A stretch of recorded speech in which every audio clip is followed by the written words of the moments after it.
എല്ലാ കൂട്ടുകാർക്കും നല്ലൊരു ദിവസം ആശംസിച്ചുകൊണ്ട് നമുക്ക് നേരെ ഗൗതമിന്റെയും നന്ദയുടെയും ഇന്നത്തെ നല്ലൊരു വിശേഷം കേട്ടാലോ.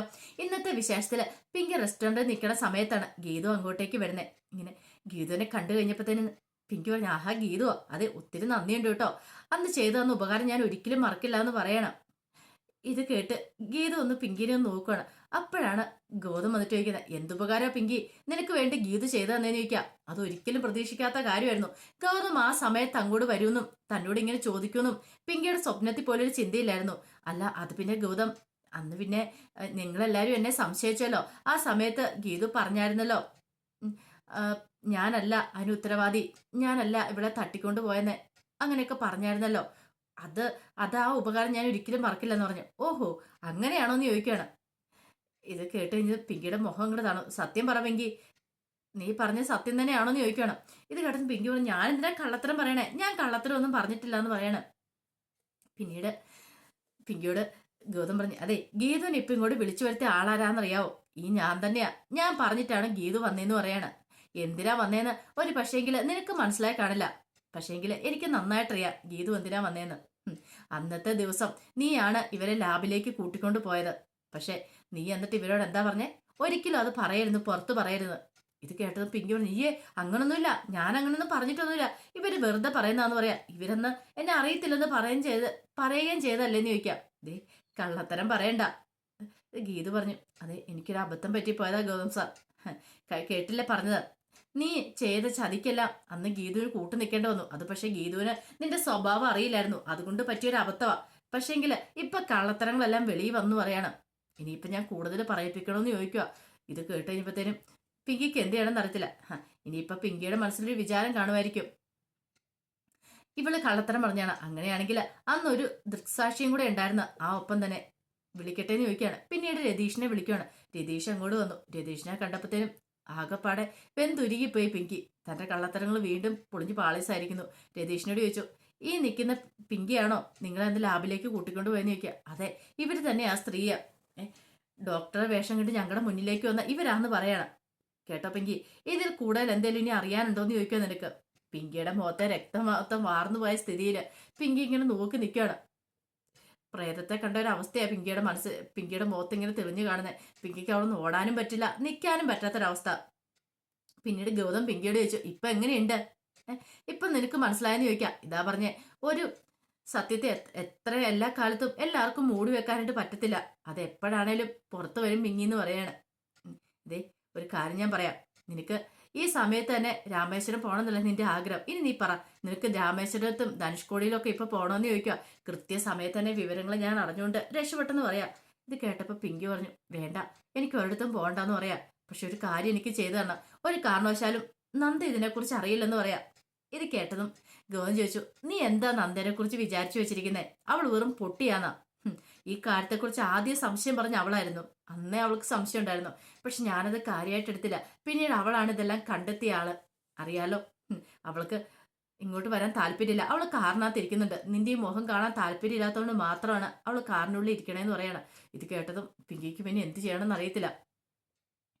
പിങ്കി ആകപ്പാടെ അസ്വസ്ഥയായിട്ട് നിൽക്കുന്ന കണ്ടു കഴിഞ്ഞപ്പോഴത്തേനും രതീഷിനോടും ഗീതുവിനോടുമായിട്ട് ഗൗതം പറഞ്ഞു, നിങ്ങൾ പോയിക്കോളാൻ പറയണം. അവരങ്ങോട്ട് പോവാണ്. പിന്നീട് ഗൗതം നേരെ പിങ്കിയുടെ നീ ചെന്നിട്ട് ചോദിച്ചു, അല്ല ഇനി നീ പറ, നിന്റെ ഉദ്ദേശം എന്തായാലും ചോദിക്കുക.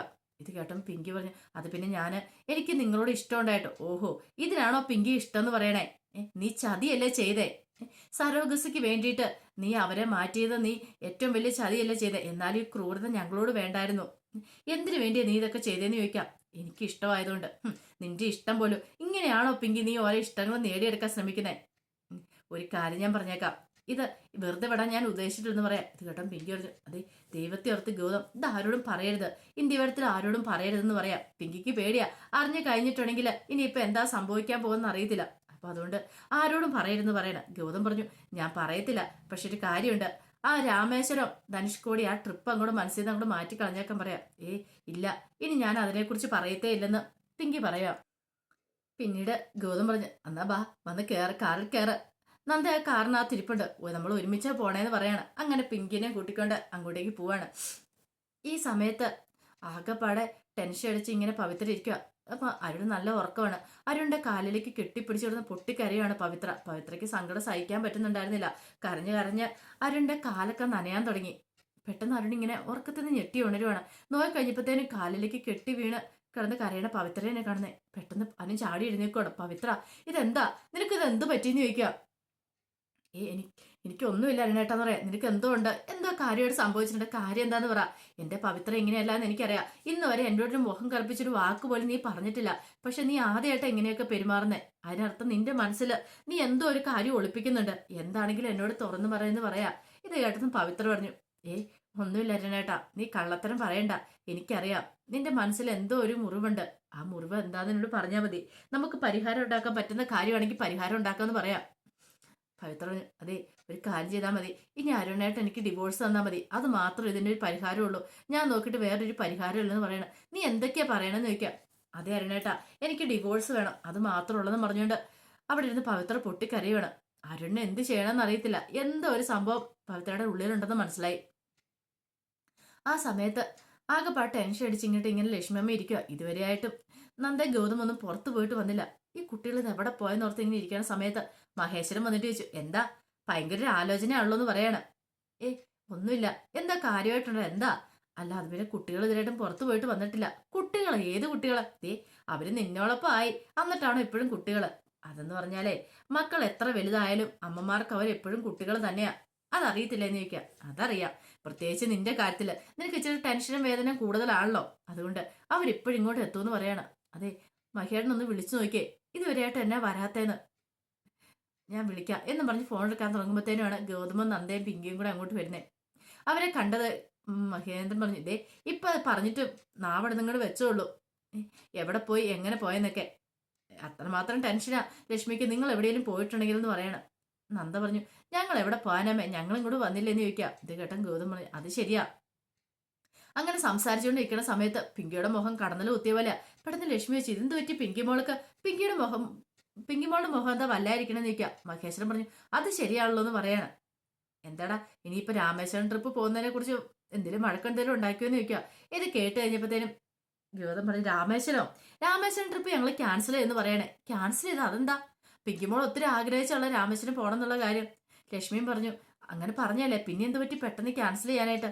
അത് പിങ്കി തന്നെയാ പറഞ്ഞേ, പിങ്കിക്ക് പോകണ്ടാന്ന് പറഞ്ഞത്.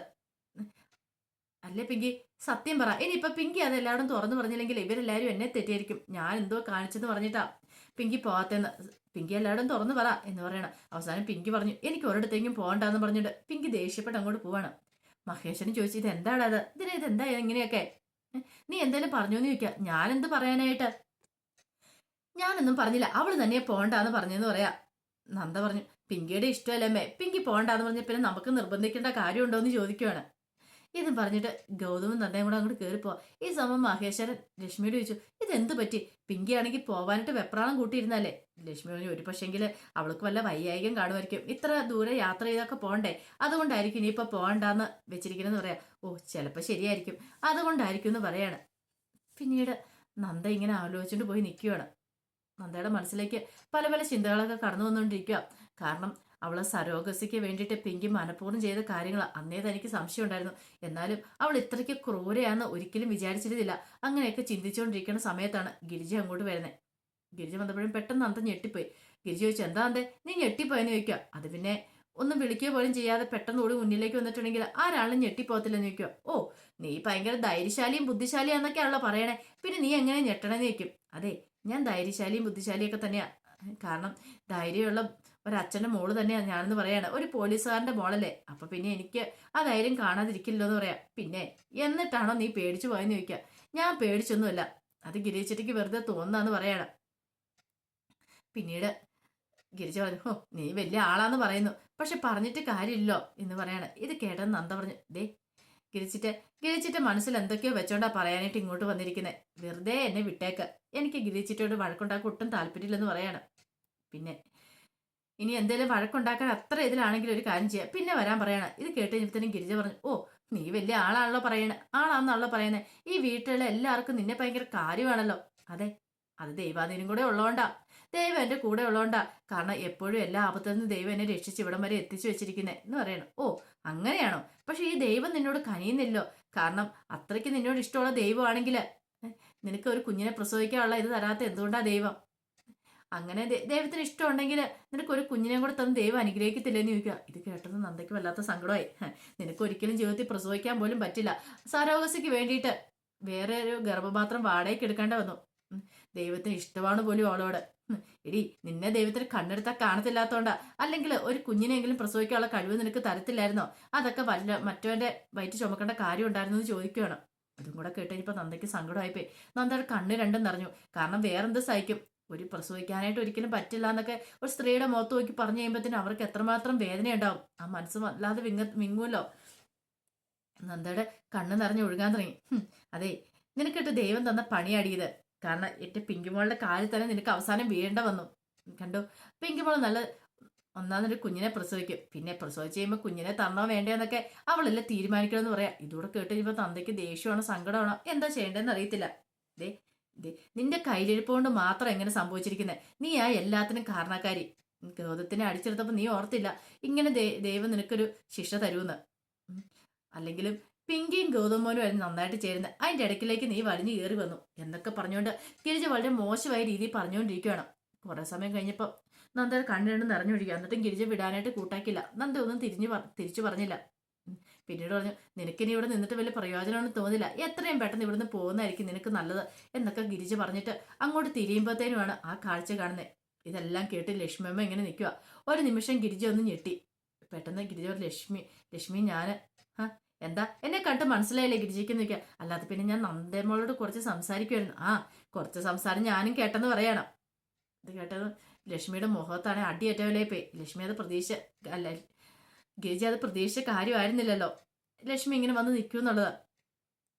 പിന്നീട് ലക്ഷ്മിയോട്, ഗിരിജയെ നീ പറഞ്ഞ കാര്യങ്ങളൊക്കെ കേട്ടു. പക്ഷെ നന്ദമ്മോടെ സ്ഥാനത്ത് ഞാനായിരുന്നെങ്കിൽ ഇതേ ഞാൻ തിരിച്ച് മറുപടി പറയത്തില്ല. എന്റെ കൈയും കൊണ്ടായിരിക്കും ഞാൻ പ്രതികരിക്കുക. ഇത് നിന്റെ കർണം അടിച്ച് ഞാൻ പൊട്ടിച്ചാനും ഇപ്പം പറഞ്ഞു കേട്ടല്ലോ. നീ വലിയ ആളായിരിക്കും നിന്റെ വീട്ടിലെ, പക്ഷെ ഇത് ഇന്ത്യപരമാണ്. പറഞ്ഞു മനസ്സിലായില്ല. ഇവിടെ കാര്യങ്ങൾ പറയാനും തീരുമാനിക്കാനും വേറെ ആൾക്കാരുണ്ട്. അതിഥികളെ ഇതുവരെയായിട്ട് അധിക്ഷേപിച്ചു വിട്ട ചരിത്രമില്ല, അടിച്ചിറക്കി വിട്ടിട്ടില്ല. പക്ഷെ നീ എന്നെ കൊണ്ട് ചെയ്യിക്കരുത്. ഇപ്പൊ ഒരെണ്ണം കർണം തീർത്ത് തന്നാണ്ടല്ലോ ഇവിടെ താഴെ കിടക്കത്തുള്ളൂ. നീ കോയമ്പത്തൂരോ കൊച്ചോ എങ്ങോട്ട് വെള്ളം പൊക്കോ. നാളെ നേരം വെളുക്കുമ്പോൾ നിന്നെ ഇവിടെ കണ്ടുപോയേക്കല്. എത്രയും പെട്ടെന്ന് ഈ സ്ഥലം വിട്ടോണെന്ന് പറയാം. അല്ല അത് പിന്നെ ലക്ഷ്മി ഞാൻ കൂടുതലൊന്നും പറയണ്ട. ഞാൻ അടിച്ചിറക്കി വിടുന്നതിന് മുമ്പ് നിനക്ക് പോകുന്ന നല്ലത്. അല്ലെങ്കിൽ ഞാൻ എന്താ ചെയ്യാൻ പോകുന്നത് എനിക്ക് പോലും അറിയത്തില്ലെന്ന് പറയണം. ഇത് കേട്ടോ നാണം കിട്ടങ്ങോട്ട് ഗിരിജ അങ്ങോട്ട് പോവാണ്. അപ്പത്തേനും നന്ദ അങ്ങോട്ട് നിന്നിട്ട് വേണ്ടായിരുന്നു, ചിറ്റോടെ അങ്ങനെയൊന്നും പറയണ്ടായിരുന്നു. പിന്നല്ലാതെ അവളുടെ കർണം തീർത്തൊന്ന് പൊട്ടിക്കാൻ എനിക്ക് തോന്നിയെന്ന് പറയാം. മോള് വിഷമിക്കണ്ട കേട്ടോ. എനിക്കറിയാം മോളുടെ വിഷമം, മോൾ എത്രമാത്രം വേദനിക്കുന്നുണ്ടെന്ന്. മോൾ സങ്കടപ്പെടുന്നെന്ന് പറഞ്ഞിട്ട് നന്ദനെ ചേർത്ത് പിടിക്കുകയാണ്. നന്ദനെ ചേർത്ത് പിടിച്ച് ആശ്വസിപ്പിക്കുകയാണ്. നന്ദയ്ക്ക് എന്തെന്നില്ലാത്തൊരു സമാധാനം തോന്നി. അങ്ങനെ ലക്ഷ്മിയുടെ നെഞ്ചിലേക്ക് വീണ് നന്ദ പൊട്ടിക്കരയുകയാണ്. പിന്നീട് ആകെപ്പാട് ടെൻഷൻ അടിച്ച് പിങ്കി ഇങ്ങനെ ഒന്ന് ഓരോന്നൊക്കെ ആലോചിച്ചുകൊണ്ടിരിക്കുകയാണ്. പിങ്കിയുടെ മനസ്സിലേക്ക് ഗീത പറഞ്ഞ കാര്യങ്ങളൊക്കെ താൻ അവളെ ചതിച്ചെന്നുള്ള കാര്യം എല്ലാവരും മുന്നിൽ പറഞ്ഞിരിക്കുന്നു. അതൊക്കെ ഓർത്ത് പിങ്കിക്ക് സമനിലായിരുന്ന പോലെ തോന്നി. അപ്പോഴാണ് ഗിരിജ അങ്ങോട്ടേക്ക് വരുന്നത്. ഗിരിജ അടുത്ത തന്ത്രമൊക്കെ ആയിട്ട് അങ്ങോട്ടേക്ക് വരുവാണ്. അപ്പൊ അതിന്റെ വിശേഷങ്ങളൊക്കെ നമ്മൾ കണ്ടത്. ഇതിന്റെ ബാക്കി വിശേഷങ്ങളുമായിട്ട് നേരത്തെ പ്രമോയി വരാട്ടോ. ഒരിക്കൽ കൂടി എല്ലാവർക്കും നല്ലൊരു ദിവസം ആശംസിച്ചുകൊണ്ട് നിർത്തുന്നു.